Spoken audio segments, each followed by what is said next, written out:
I have a dream. Martin Luther King, Jr.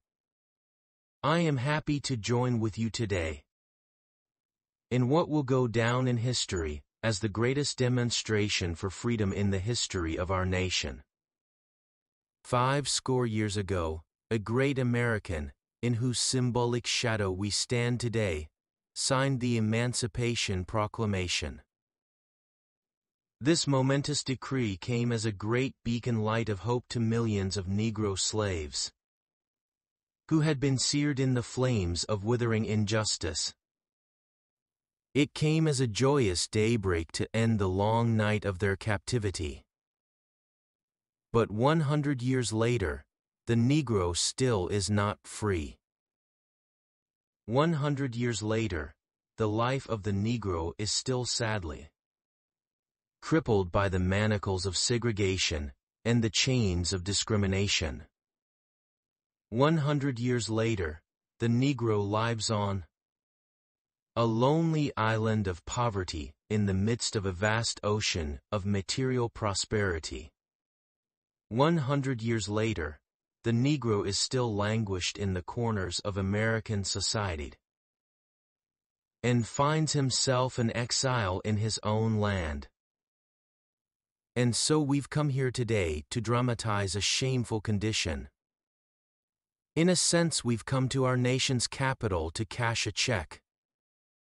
When the architects of our republic wrote the magnificent words of the Constitution and the Declaration of Independence, they were signing a promissory note to which every American was to fall here.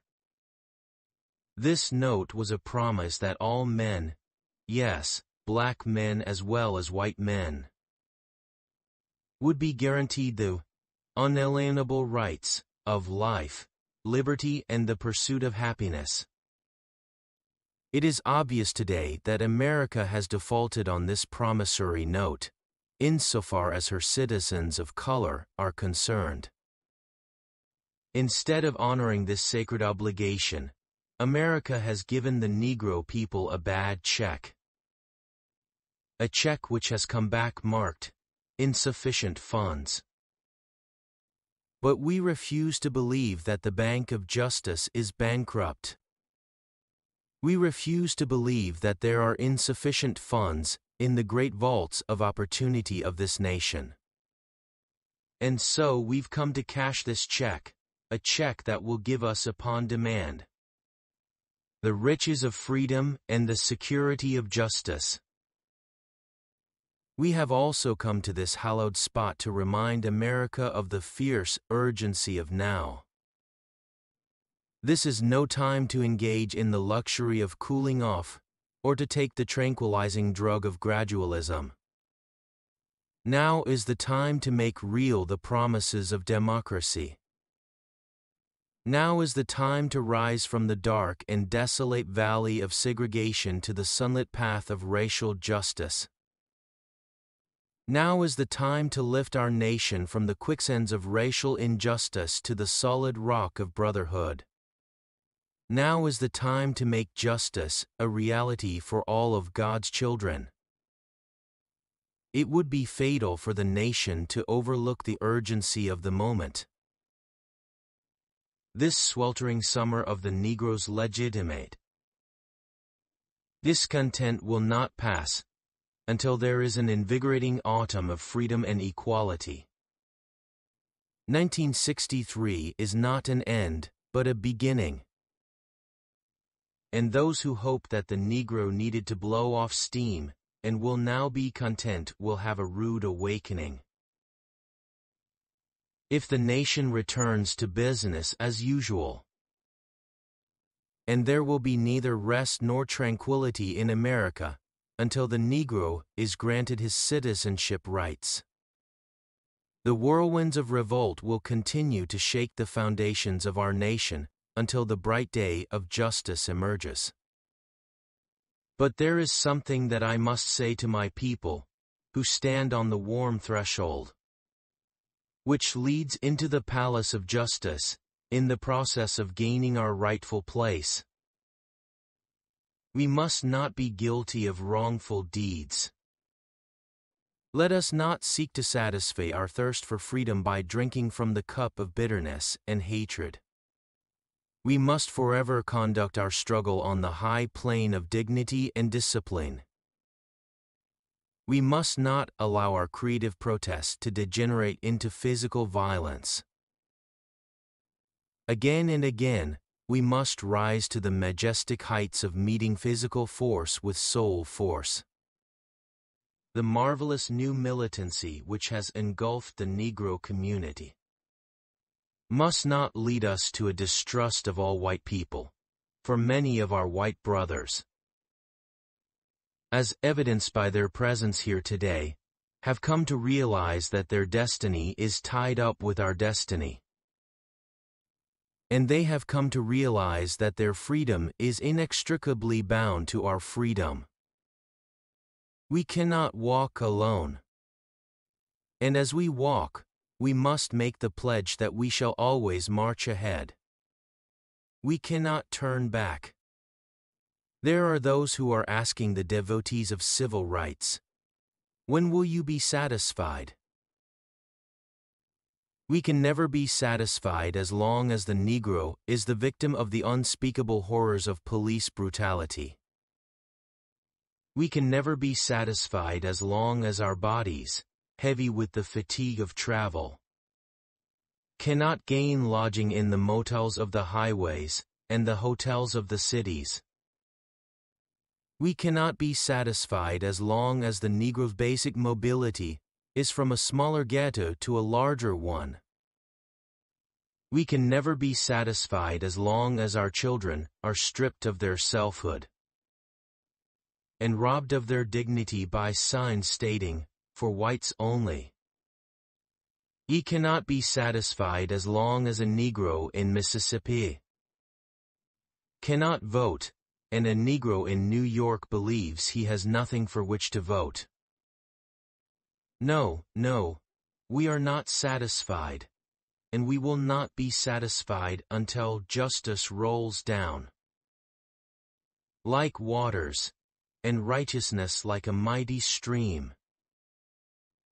I am not unmindful that some of you have come here out of great trials and tribulations. Some of you have come fresh from narrow jail cells. And some of you have come from areas where your quest for freedom left you battered by the storms of persecution and staggered by the winds of police brutality. You have been the veterans of creative suffering. Continue to work with the faith that unearned suffering is redemptive. Go back to Mississippi. Go back to Alabama. Go back to South Carolina. Go back to Georgia. Go back to Louisiana. Go back to the slums and ghettos of our northern cities, knowing that somehow this situation can and will be changed. Let us not wallow in the valley of despair, I say to you today, my friends. And so, even though we face the difficulties of today and tomorrow, I still have a dream. It is a dream deeply rooted in the American dream. I have a dream that one day this nation will rise up and live out the true meaning of its creed. We hold these truths to be self-evident, that all men are created equal. I have a dream that one day on the red hills of Georgia, the sons of former slaves and the sons of former slave owners will be able to sit down together at the table of brotherhood. I have a dream that one day even the state of Mississippi, a state sweltering with the heat of injustice, sweltering with the heat of oppression, will be transformed into an oasis of freedom and justice. I have a dream that my 4 little children will one day live in a nation where they will not be judged by the color of their skin, but by the content of their character. I have a dream today. I have a dream that one day, down in Alabama, with its vicious racists, with its governor.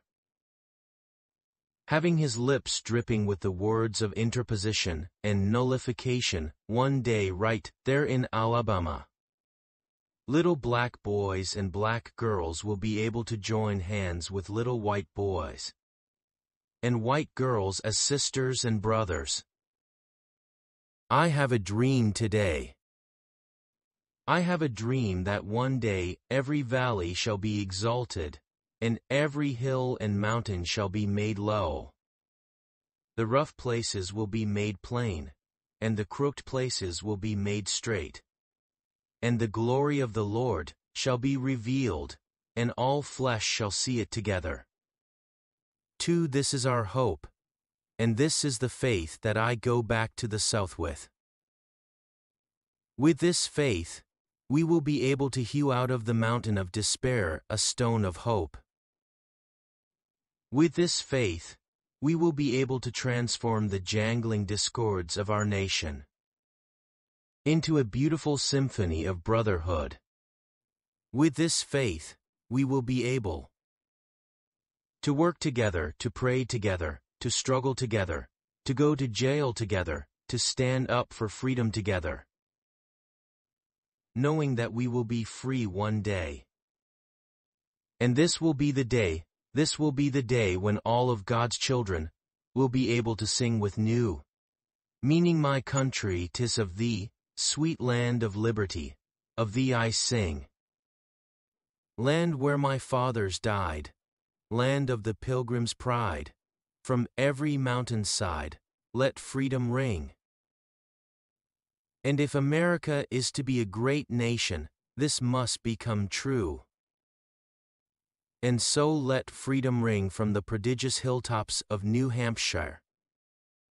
Let freedom ring from the mighty mountains of New York. Let freedom ring from the heightening Alleghenies of Pennsylvania. Let freedom ring from the snow-capped Rockies of Colorado. Let freedom ring from the curvaceous slopes of California. But not only that, let freedom ring from Stone Mountain of Georgia. Let freedom ring from Lookout Mountain of Tennessee. Let freedom ring from every hill and molehill of Mississippi. From every mountainside, let freedom ring. And when this happens, when we allow freedom ring, when we let it ring from every village and every hamlet, from every state and every city, we will be able to speed up that day when all of God's children, black men and white men, Jews and Gentiles, Protestants and Catholics, will be able to join hands and sing in the words of the old Negro spiritual, free at last. Free at last. Thank God Almighty, we are free at last. 3.